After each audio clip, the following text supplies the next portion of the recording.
So today I wanted to talk about pushback from the cult. Cult. Correct, cult. And a lot of family systems are cults. If you think of what a cult is, there's usually a defined leader, the one who's the most in charge, and then all the rest of the people in the group follow the cult leader. Now, sometimes it's a two-person cult, like leader for the cult of a family, but usually if you really look at it, a lot of families, there's the definitive one person who's in charge. And especially in toxic families, you will see this cult leader reign supreme, and then all the rest of the members of the family will defend the cult leader at all costs, no matter what. No matter how insane it sounds, no matter how healthy, no matter how much rationale you can point to them, no matter how much pain you can describe that you're in, no matter how many facts or outside opinions you can have, these followers will follow the cult leader to the very end. And it's these toxic families that a lot of us are trying to move out of.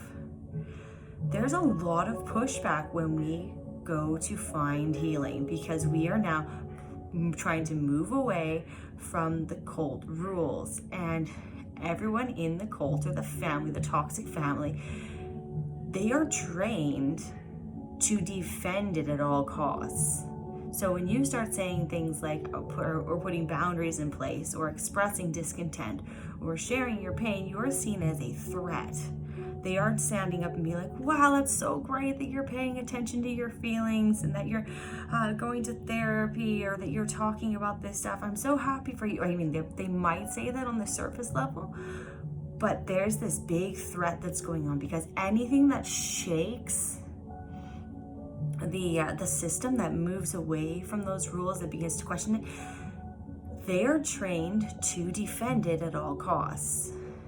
So if you are looking at your life and the family system that you've been grown up in, or any of the other systems of your life, and you're starting to question it, and you're bringing forth, this pain from your past, this trauma, you're looking at these things that need healing, you're talking about the anxiety, the depression, or whatever it is, and if you feel like the people in your life that should support you the most, i.e. family, is being less than supportive, if anything, that they're dismissing what you're saying, or maybe they've done this your whole life, they're dismissing it, they're pushing it under the rug, they are maybe blaming you, saying you're the problem, they're now maybe even going so far as to push you out off to the side, making you like the terrible problem, the scapegoat, the black sheep, whatever you want to call it. Like, if that's what's happening to you, don't look at that as something and saying, oh, maybe I am wrong. Like, maybe I am being just over dramatic and over emotional, oversensitive. Maybe it is me, I could do this and this. I could be more like this and this. Like, look how much it's upsetting my dad or my mom, or how much my family's fighting now because of this. Like, I'm causing, I really, they're right. Like, I need to stop what I'm doing here. I mean, I'm just being so selfish. Look at how it's hurting everyone else.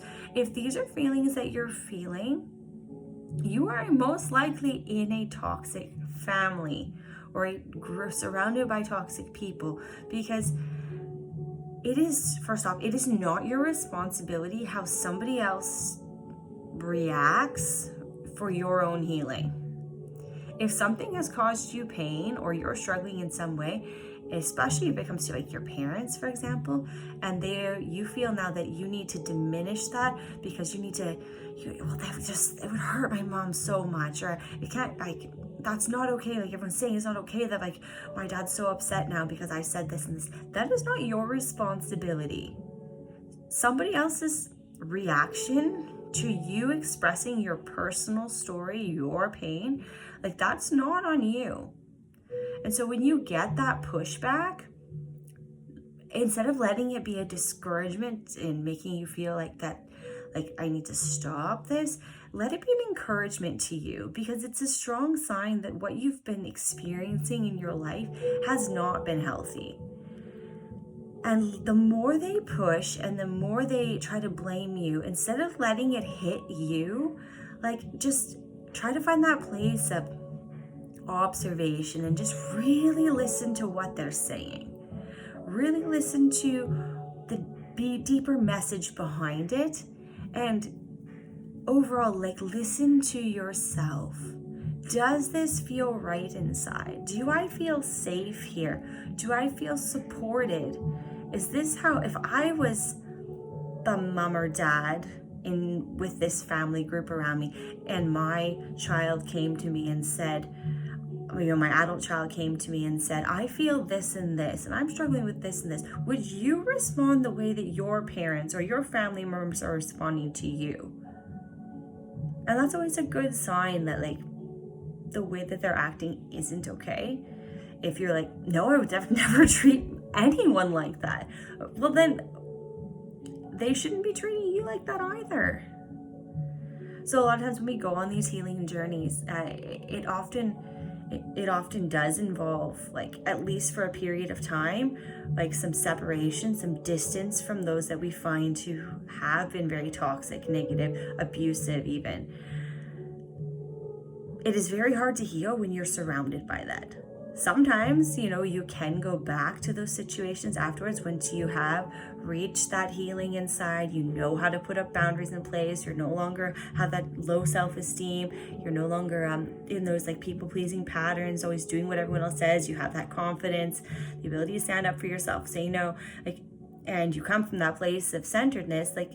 Sometimes we can go back into those situations that are toxic, and they don't necessarily have to be that way because we're able to put those boundaries in place. And sometimes people are very receptive to them. Maybe there's a bit of pushback. Like, don't get me wrong, most people, there is a little bit of pushback every now and then, but like a lot of people will respect it if they actually do value you, if they do love you, they will work with you. Sometimes it's just a matter of like, you never had those boundaries. You never told them no. You never stood up for yourself, and they just took, which again wasn't right. I'm not excusing their behavior at all. But at the same time, like now that you're in that place where you're able to say no, put those boundaries in place, sometimes people are, open to that, and they're willing to work with you and to create a more positive, beneficial relationship that's healthy for everyone. But sometimes people are not. Sometimes families really are fully ingrained in that toxic cult mentality, or whatever group it is, or just a person in general. And sometimes they will be unwilling to listen to what you're saying. They will be unwilling to respect your boundaries or your no. They will blame you all the time, and they will be this toxic person who refuses to treat you with respect or behave in a healthy manner for your relationship. And so for those kinds of relationships, sometimes the only answer is to leave that toxic relationship.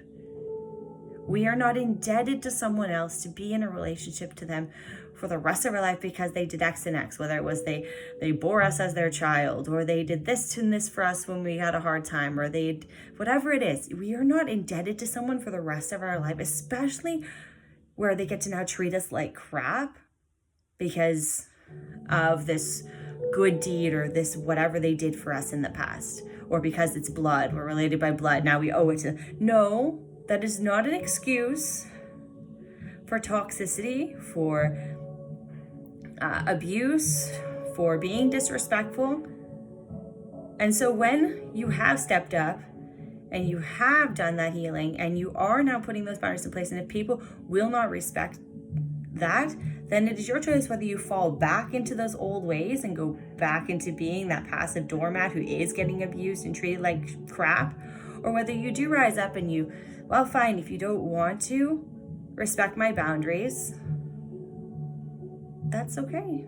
It's not my responsibility I can't make you do anything, and I am responsible for me.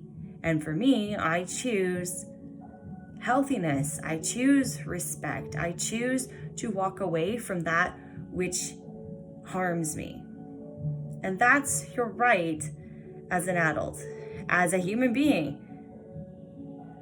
So when you're on this healing journey and you feel like you're getting a lot of pushback, I just want you to understand that like you are threatening the status quo. And listen to yourself. You spent your whole life not listening to yourself, and now is not the time to do that again.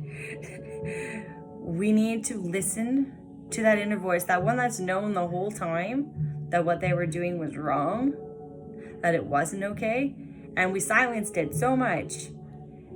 Listen to it no matter how much they tell you that you're the problem. The louder they're screaming at you, the more you need to listen to that quiet voice inside. You can do it. I really believe in you. Healing is so possible. Some of these patterns, they do feel really ingrained. Like we'll never be able to break free from them because they just seem so